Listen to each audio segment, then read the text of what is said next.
What is the most misunderstood aspect of gaming? Some might say difficulty, others might say storytelling, but no, one stands above the rest and you already know what it is because it's in the thumbnail, it's achievements. Even the developers themselves don't get it, but why? And what makes achievements so misunderstood, and how do you make them good? Well, that's what we're here to discuss. But before we begin, I must read a statement from my lawyer. Everything said in this video is just one man's opinion. I will be speaking in general, absolute terms, but there are, of course, exceptions to everything I'll be saying. If you have any disagreements, respectfully leave them in the comments, and I would love to discuss them with you. Shout out to my lawyer, dog. I'm gonna talk about some do's and some don'ts, giving examples along the way. And at the end, I'll fix Halo Infinite's horribly bloated, awful list of achievements to put my philosophy as philosophy into practice. Do consider what type of game it is. Put multiplayer achievements in my single player game one more time and your bloodline will end with you. My brother, it is quite the irritating occurrence. Halo Infinite, Doom, Castle Crashers, you are all sinners in my book. And Castle Crashers is one of my favorite games of all time. But to be clear, I'm referencing the arena achievement where you have to kill 50 enemies in the arena, not the co-op achievements, as this game has a major emphasis on co-op, which goes to my point. It works with the game. If you are a mainly single player game, do not put multiplayer achievements in. All you're gonna do is piss me off, and trust me, you want to Talks games on your side. And I don't care if you're trying to get people to try your little multiplayer mode. Just make it good and they will. Also consider the length of the game. If you're some big ass JRPG, long ass game, and you put a bunch of missable achievements in, woo, that's not good. But if you're gonna do it, I mean, you could at least give a little warning. Can you tell I have experience with this metaphor refantasia? What have you done? Full 60+ hour playthrough. I did all side quests, or so I thought. I only found out once the achievement didn't pop for all side quests that I missed one that wasn't marked like all the rest of them. As you might imagine, it killed my motivation to get the 100% because I'd basically have to do a full playthrough again, and we don't got time for all that, my brother. Don't forget who achievements are for. Now, before I get bombarded with baseless accusations, I'm not saying all achievements should be made for me. I'ma be honest. Hollow Knight achievements are not to my preference. I don't desire mastery in a random single player game. He says as he's on his 30th Elden Ring challenge run. But I think they're an example of good achievements. Now back to the point. Imagine two people, right? One of them says, I'm gonna keep playing the game anyways. I might as well get the 100%. And the other says, I finished the game, but these achievements look pretty cool. I think I'll go for the 100%.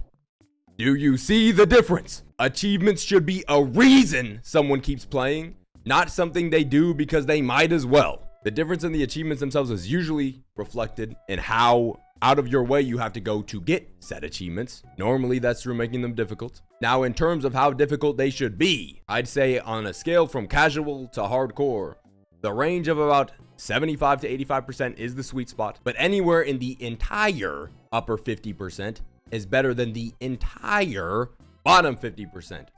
Now, why, you may ask?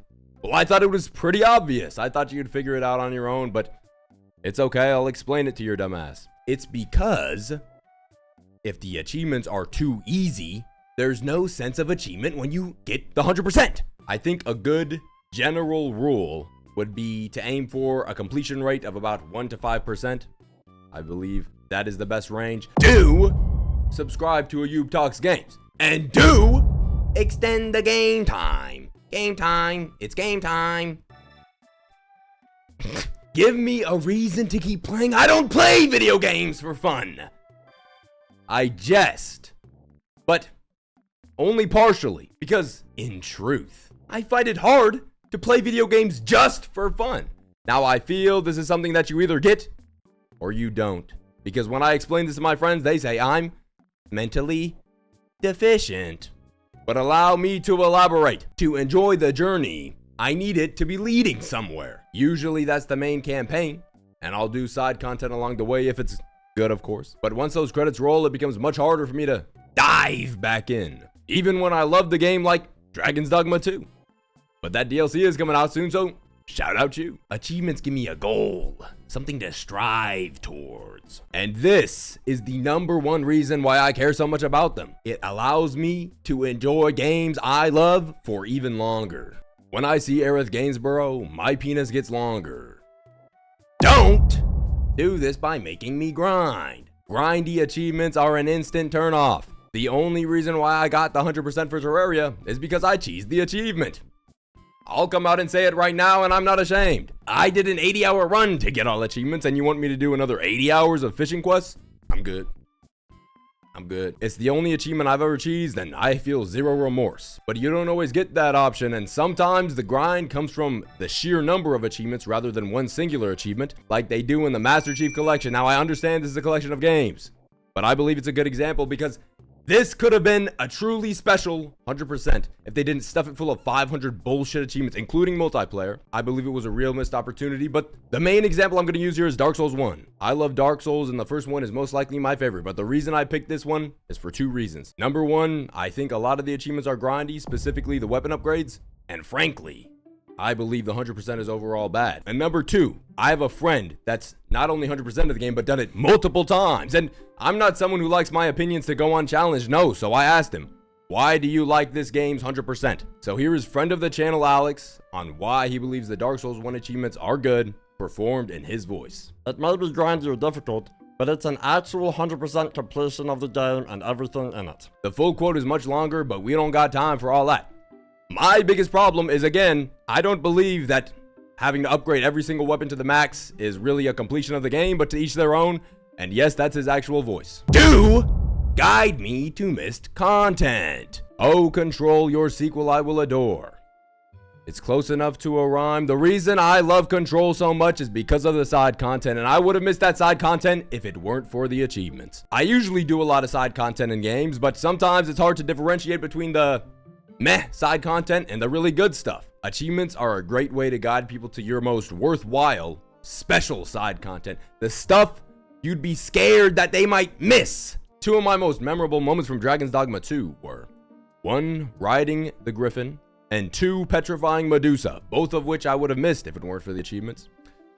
Don't be lazy about it. Having whole achievements dedicated to certain side quests in Control made them feel more special. If you have a bunch of side quests, some mediocre, some great, don't just make the achievement do all side quests. Now, if it's a shorter, more curated list of side quests, then that's more okay. This goes for exploration as well. You know, something like discover all areas is fine because it's normally something you do anyways or want to do. But get all fast travel points is a worthless nothing burger of an achievement, and it's just kind of annoying to do. I'm looking at you, Cyberpunk. That being said, sometimes it is relaxing to do some video game busy work. Yeah, video game busy work while listening to music or a podcast. So it's not the most offensive thing if done sparingly. Just don't make too many of them. Do challenge me. I'm not mentally challenged. I'm free. I don't know what that means. My favorite 100% of all time is Cuphead. Now, this is for many reasons, but it's in no small part due to the challenging achievements they presented me with. This was 100% that I honestly thought I might not be able to do, but the achievements weren't daunting enough for me not to try. And if I were to say in one sentence the perfect amount of difficulty for me, that would be the sentence. But that obviously varies greatly from person to person. It's not something you can really replicate.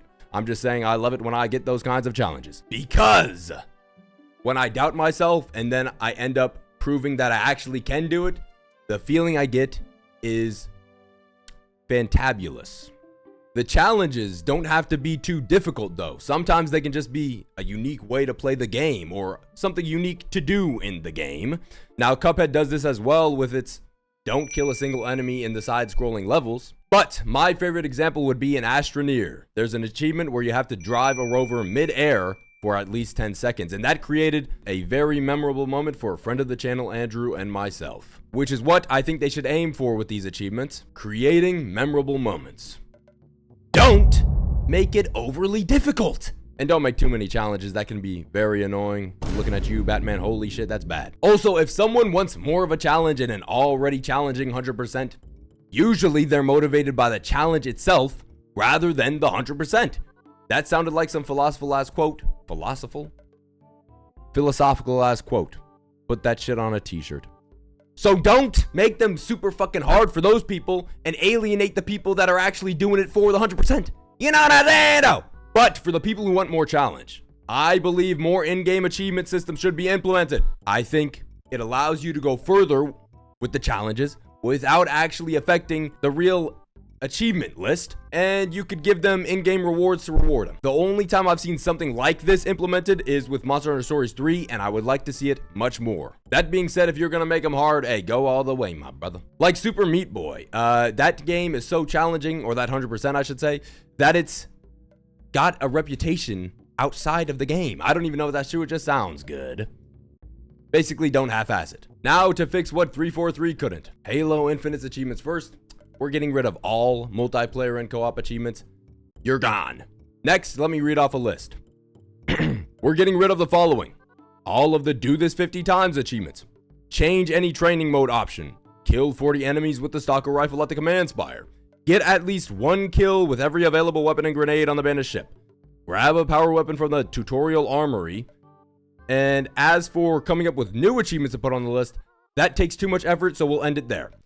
Now, this might not completely align with everything I've said, but you have to treat every game as an individual. And also, I really like Halo Infinite's gameplay, so the challenges on this achievement list sound fun to me. And if this were the actual achievement list, I would 100% it. But yeah, shout out achievements. Finn!